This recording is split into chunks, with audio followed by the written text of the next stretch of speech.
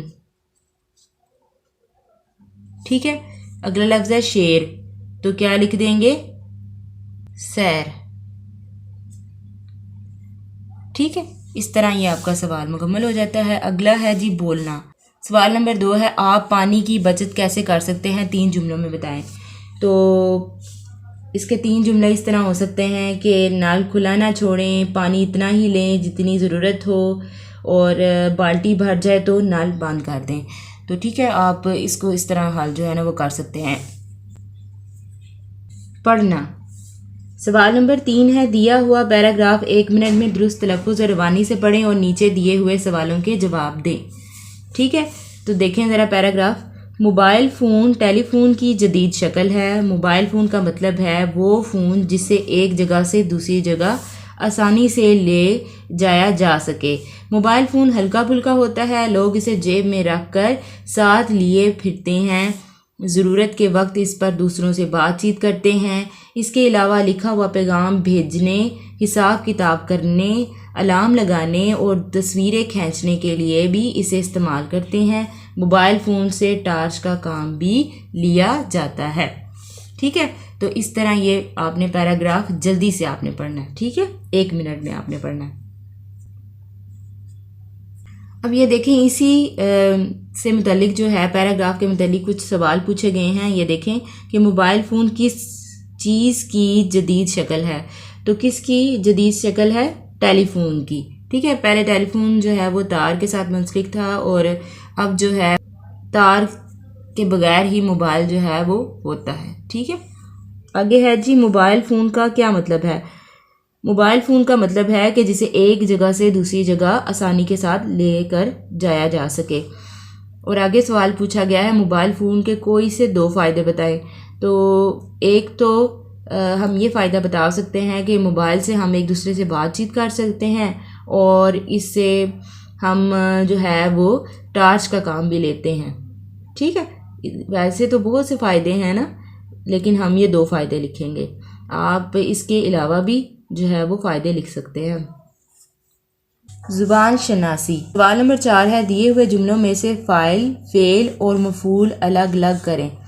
तो इसके लिए सबसे पहले आपको पता होना चाहिए कि फ़ाइल क्या है, फ़ेल क्या है और मफ़ूल क्या है। तो सबसे पहले देखें, फ़ाइल कहते हैं काम करने वाला, जो भी काम करता है उसे क्या कहते हैं, फ़ाइल। फ़ेल क्या है, काम, कोई भी काम दुनिया में चाहे हो रहा है चाहे आप करते हैं उसे क्या कहते हैं, फ़ेल। और मफ़ूल, जिस पर काम हो उसे क्या कहते हैं, मफ़ूल। अब ये देखें, जैसे पहला है जी, बच्चे ने मुर्गी को पकड़ा। सबसे पहले क्या है, बच्चे ने मुर्गी को पकड़ा, यानी बच्चे क्या है, बच्चे ने पकड़ा है, काम वो कर रहा है ना, तो बच्चे, ठीक है। यहाँ पे पकड़ा क्या है, फ़ेल है, और मुर्गी को पकड़ा था इसलिए मुर्गी क्या है, मफ़ूल। जैसे कि जुमला है, अहमद ने सबक पढ़ा। तो इसमें सबक कौन पढ़ा है, अहमद, तो अहमद लिख लिया। पढ़ा ये फ़ेल हो गया, काम हो गया, और उसके बाद है सबक, ये मफ़ूल हो गया। इसके बाद है, साइमा ने नमाज़ पढ़ी। साइमा, ठीक है, ये फ़ाइल है, पढ़ी फ़ेल है, और नमाज क्या है, मफ़ूल, ठीक है। आगे है, लड़कों ने खाना खा लिया। अब ये देखें, लड़कों काम ये कर रहे हैं ना, ठीक है। खा लिया ये हुआ